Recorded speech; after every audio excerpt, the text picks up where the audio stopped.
I want to give you an investigative update on not only crime, but investigations, and also a significant takedown from our criminal networks work group. I'll start with a crime update. As of today, April 8th, 2022, murders, homicides are down 9%, 9.62%. And shootings in the city year to date are down 16%. I'll go over that again. As of April 8th, 2022, homicides are down 9.62% and shootings are down 16%. I want to go over a significant takedown that our criminal networks work group in our Bureau of Counterterrorism conducted in the 11th District. There is a takedown of a significant gang that drives violence and sells narcotics, charged with criminal conspiracy to sell narcotics. There's 4 offenders charged with criminal conspiracy. Demetrius Rockamore,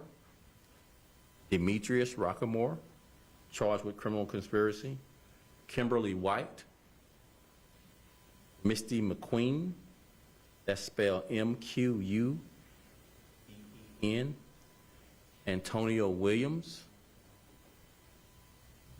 and Antonio Allen charged with another case but connected to this criminal conspiracy. This criminal conspiracy seized 34 grams of heroin and 2.5 grams of crack cocaine.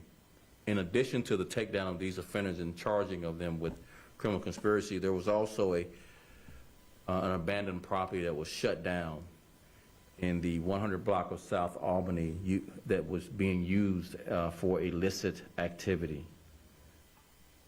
In all, 9 felony charges for criminal drug conspiracy and 5 felony charges for manufacturing and delivery of a controlled substance. Now we'll have the investigative update from Chief Dinahan, the Bureau of Detectives, and I'll come back for questions. Thank you.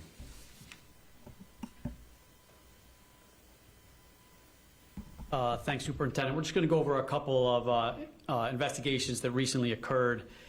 We had an incident yesterday on the 8th of April at approximately 5:35 p.m. involving a 7-year-old child. She was on a park bench. She was with her 2 13-year-old brothers who had walked away for a moment, and then there was an individual who was 23 years of age who came by and basically kind of grabbed the child. And what happened was a concerned citizen saw this and knew something was wrong. She could tell that the 7-year-old didn't want to be with this male, and she immediately called the police. The police responded, and then they found these 2 individuals. The male is in custody at this time. He's 23 years of age, as I mentioned, and the 7-year-old is being interviewed forensically, and this case is an open and active ongoing investigation. So I can't give much more on the details of that, but this person is in custody, and this appears to be an isolated incident, and hopefully we're expecting charges in the next day.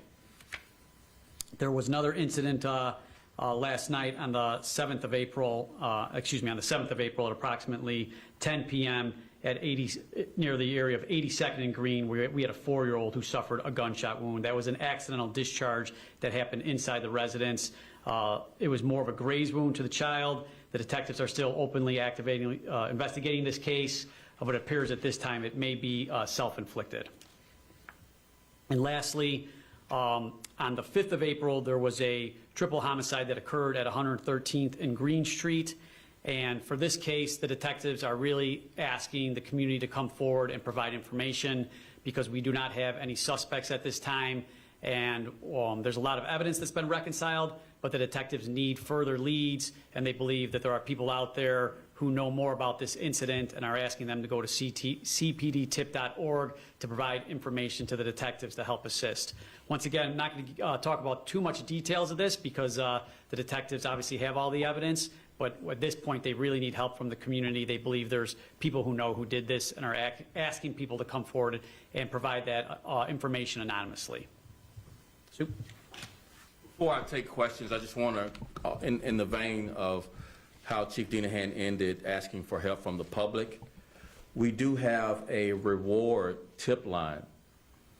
If you call 833-408-0069, you can receive a reward up to $15,000 for tips that lead to charging and/or conviction for homicide, and up to $5,000 for gun trafficking. Before we get to the questions, I just want to also just restate, homicides in the city are down 9.62% and shootings are down 16%. And I want to add, for the month to date, April to April, even though it's early, our shootings are down 45%, April to April. And our homicides are down 27%, April to April. And if you recall, March, month to month, both categories, homicides and shootings, were down 20% each, month to month as well. So our officers and our detectives are really doing a great job in making progress in reducing shootings and homicides in the city so far this year. And with that, I'll take questions. On carjacking task force, and if you have any information on the carjacking that occurred in the loop. We can get to the particular carjacking in the loop offline. We don't have those details prepared for this presser. Carjackings in the city have been down most of the year. Within the last couple of weeks, they've spiked 3% for the year. This issue, again, is predominantly driven by juvenile offenders. We are working extremely hard at engaging our juvenile offenders in making better decisions. Our juvenile courts are having a very tough time holding them for very long. No one has the appetite in the juvenile court system to incarcerate our young people caught, but this is a very dangerous, serious crime. Our officers, our department takes carjacking, regardless of your age, very serious, and we will arrest you and bring you to justice. But the police department is not the judiciary.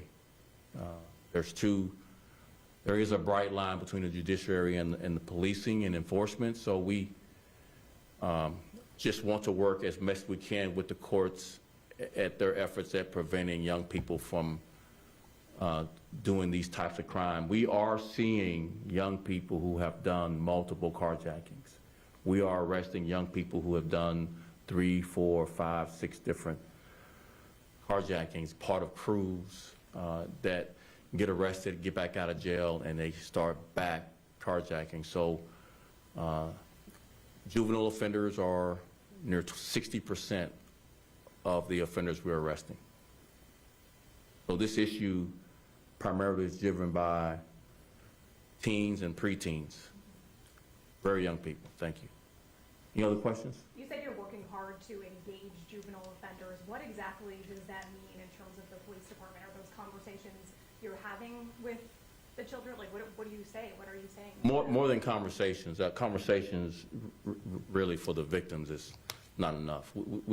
Victims and police and others, I'm sure the courts as well, want to see these young people make different decisions. So some of the things that we're doing is where we're trying to intervene in ways that, basically knock on the door of these young people that have been charged and arrested, and offer services, whether that might be services for the young person or for the family, trying to figure out ways to stabilize the home, trying to determine what those needs are. Why is this young person committing these very heinous crimes, and try to figure out the right connection to social services.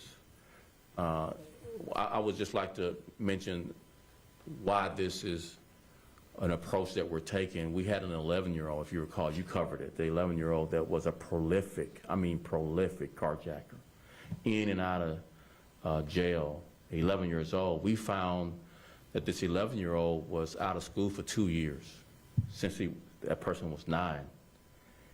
and the mother had recently passed away. And the father, the 11-year-old's father, was gravely ill. So we connected that young person to CPS, and CPS connected that young person to their program called Choose to Change. Choose to Change.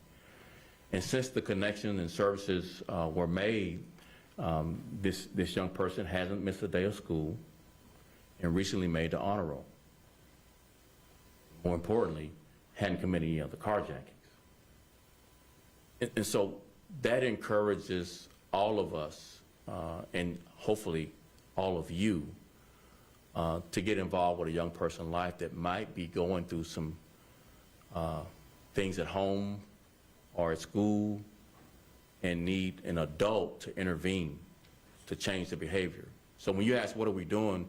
We're doing everything we can to intervene in the lives of young people. Now, that's not to say that you're not going to be held accountable with an arrest, and we're going to pursue charges for you if you are young or old committing carjackings. But for young people like this 11-year-old, there likely are things in addition to the enforcement aspect that can also keep us all safer and reduce our young people committing carjackings. Yes? When you say no one has the appetite to incarcerate juveniles, who are you talking about there, the judges and? The judiciary, prosecutors, police, just, any adult that has a heart to giving a young person a second, third, fourth, fifth chance. I mean, we were all young. You were young once. You made mistakes. You got second chance, right, when you made mistakes? So that, but not without enforcement or accountability or consequences. So you can't have one without the other. So don't hear giving young person a pass. You need to hear that our cops are risking their lives arresting these people who are carjacking, regardless of their age. But I just wanted you to also hear at the same time that a young person likely needs a lot of support, and that there likely are other factors in a young person's life causing them to make these terrible, awful, very egregious decisions.